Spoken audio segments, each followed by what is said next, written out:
Hi everyone, Amber here with Yoga How To. Thank you so much for joining me this week.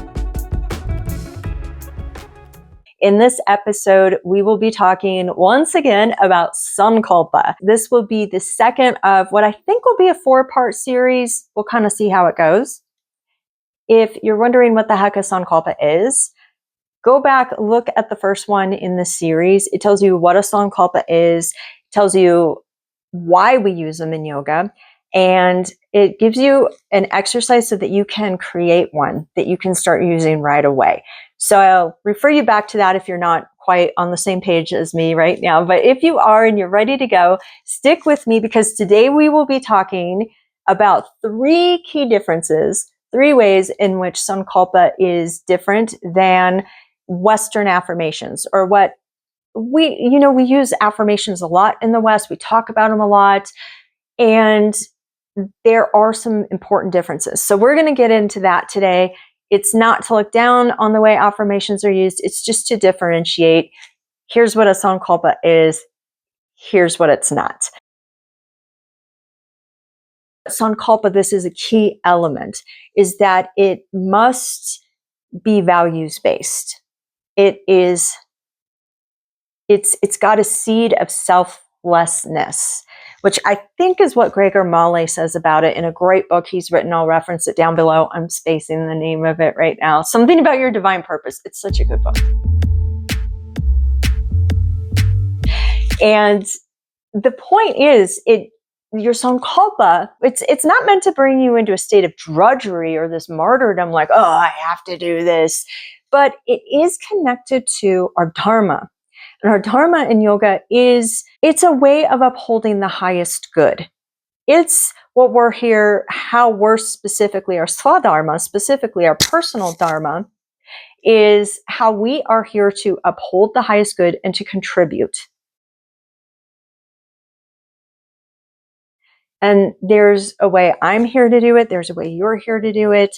So our Dharma is kind of like our life's mission, and our Sankalpa is a way of trying to phrase words around that.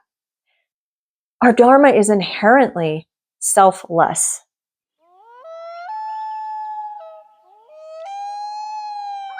Now, the cool thing about when we're working toward acting dharmically in the world is we are not accruing karma. It's called acting without acting, when we can do purely dharmic acts in the world. These are acts that are completely aligned with our mission here, our job to uphold the highest good in a way in which we're not grasping for results. So it's a big order, but our Sankalpa can start to drive our thought patterns, our habits, our ways of acting in the world. It can start to move them so that we get closer to living a life and making choices that are dharmic. And as we do this, this is one of the ways we will deal with our karma in yoga, is by trying not to accrue it. Because, just think of everything you've done today and how every action is going to have a reasonable result, but there's not time for it all. So it just kind of builds up, and that energy has to be dispelled or discharged. That's the result of the action. The action is the karma. Karma means action, but inherent in it is the result. It's a causal action. And when we're acting dharmically, we're not adding to our storehouse of karma.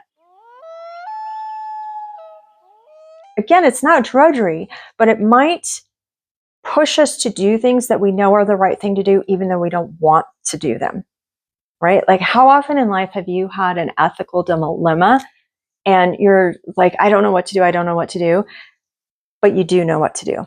You just don't do what you know you need to do. You're trying to wiggle around that, right? Using the mind to justify not doing the hard thing. So Dharma, it will ask a lot of you, and your Sankalpa will ask a lot of you.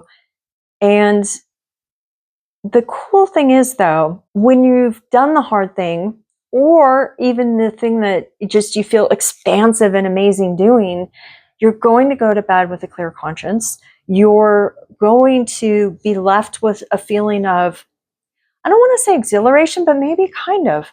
So it's not a depleting thing. when we're acting dharmically. And our Sankalpa helps keep us on the path. Do you remember the show Undercover Boss? I think the whole idea of the show, right, was there's like some big important CEO guy who's going to like lower himself to hang out with the little people and develop maybe a little bit of empathy and compassion for them, I think is the point of the show. I bring this all up because I saw an episode that so beautifully illustrates what Dharma is. There was a CEO from some kind of porta potty company. I don't want to say it was porta potty, but some company like that. And he went out with a man who was doing the sanitation of the porta potties. This man, I am telling you, if there's someone on a dharmic path, it was him. He would sing while he worked. He had an amazing attitude. He talked about how it made him feel good because he was providing a service. That is really the heart of Dharma, is how can we provide a service? Okay, so it has that seed of selflessness. Our guy cleaning the porta potties leads us right into this because it's unconditional. Our Sankalpa is something we can do no matter what. And sometimes I think, I don't see it as much as I used to, but there used to be an idea in the West here around Dharma as it was kind of like having a job that's like it was an idea around Joseph Campbell's follow your bliss, and his idea was misconstrued also to like do what feels good sort of thing, and like Dharma bums, and I want to hang out on the beach and do yoga, and it all became very much about lifestyle and job and things like that. I want to be clear, Dharma is not your job. You can do Dharma through your job, and you should. So when we're doing our Dharma, that means our Sankalpa is supporting us to do our mission in the world. And it's all the time it's expected of us, whether we're in line at the grocery store, when we're 90 years old and in a retirement community and don't even have a job, right? It's expected before work when we're having breakfast with our family. Sankalpa brings to us this connection to our Dharma, our duty in the world, that can make us just unflappable. That's the goal. Conditions outside of us might be like this, right? All kinds of stimuli coming into the pond that might represent our mind stuff. And yet we can get solid in the center. We can decide the right course of action. We can slow down the vrittis, the movements of the mind stuff, enough to pick the vrittis that are more helpful. And it's a practice. It's really hard to do. We're going to just get off course a lot and have to retrain ourselves and bring it back and bring it back. But that's the practice. A Western affirmation, in comparison, is oftentimes driven by the external circumstances. An example of this, I once knew of a guy who would say, I will be a millionaire by 40. I will be a millionaire by 40. And he means 40 years old. Think of how conditional that is. Not even going back to the first thing that a Sankalpa must be, which is it must have a seed of selflessness. I'm pretty sure this doesn't. I don't think it was so he could like raise money and give it to hungry children. He might have, but there's other ways to use Sankalpa to do good in the world that don't require ask for money. And I'm not saying that abundance or things like that, there's a lot of talk about that. I'm not saying that's a bad thing. I'm just differentiating from what yoga is. So if I'm saying over and over, I'll be a millionaire at 40, this is requiring two things that are conditions outside of myself. There's this implication in all of these that I will be happy when I'm a millionaire and I'm going to do it by 40. Instead, in yoga, we are slowing down the mind enough so that we can realize and recognize our true and abiding nature, which is joy, by the way, not the experience of joy, but it is joy. And the more we do that, the more peace actually shows up in our life. So we get better results because we're making better choices. It does change our lives. It is, in a weird way, kind of this, I don't want to use the term manifesting, but it will change our lives and make more peace for ourselves, and also help us with our karma by helping us choose better actions. It also recognizes our inherent worth. I don't need $1 million or 50 million or 1 billion to live my dharma and have purpose in this world. I don't need to be young. I don't need to be in a certain body. I don't need anything. It's in me and it's inherent. It's my job to get back to it, and that other stuff can get in the way of it. So it's my job through my yoga practice is to get so still in my mind that I can start to differentiate between what's an experience and what's who I really am, that joy, that bliss, that ananda, and then that starts to reflect in our lives. It's not just a string of words we say and repeat over and over. It's not just a thought. It needs to be linked with an expansive emotional experience. So remember, we are working with the mind stuff. It contains different layers of the mind, from the most subtle, that is the most reflective and true to who we really are, that shows the most joy and wisdom, to the part of the mind that is the most outward reaching and dependent upon the senses. And that part of the mind is really churned by yumming and yucking. What happens is we have an experience and it leaves an imprint or an impression in the mind. You can imagine it like stamping into clay or embossing something. The first time it happens, it's not very deep, but it's there. There's a memory of it, and we've either liked the experience, we've gotten pleasure from it, or we've gotten some kind of displeasure or pain. So we don't want that experience again. So when it comes in through the senses, when we smell the coffee, or we see the person who was rude to us, or we see a person who reminds us of a person who was rude to us, we then get another stamp of that experience and our way of relating to it. And it becomes a habit, even our way of interacting with it. So if we like something and we do it, then we get a big yum for it, right? And that gets deeper and deeper and deeper, that impression. That's called a samskara. The samskaras are these latent impressions within the mind based on the memories that created them. Basically, though, our samskaras get kicked up and they then give us more information of either, ooh, I liked that, and that usually comes to us through emotion, or ooh, I didn't like that, and that's also emotional, and then here's how to act accordingly. So then it drives our actions in the world. So there's this whole relationship between vritti and samskara. A lot of times when I'm talking vritti, I'm implying samskara and even vasana.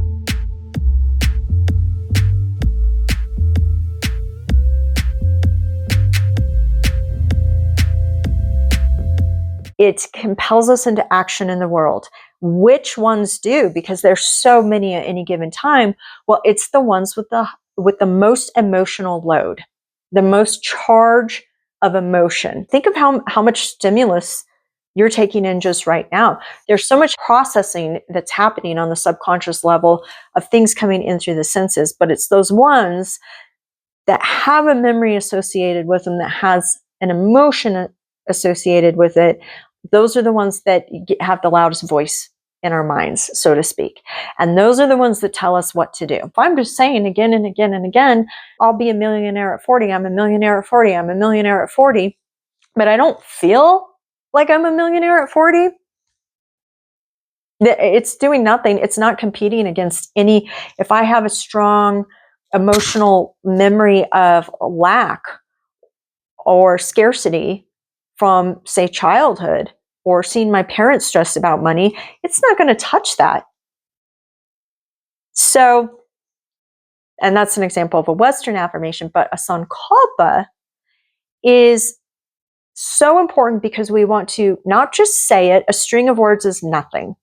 It's barely going to touch the chitta, the mind stuff. If we want to break through the noise and create a stronger samskara, a stronger impression that becomes its own self-driven vasana, so that we don't even have to think so hard about acting dharmically and doing the right thing in the world. If we want to do that, we've got to really load our Sankalpa with some emotional weight. We've got to charge it. And I don't just mean emotion like, oh, that sounds kind of cute, or that sounds kind of fun. It's got to be expansive. We have to practice it with expansive states. What are some expansive states? You know them. Joy, inspiration, love, compassion, creativity, worth, contentment. There's all kinds of them.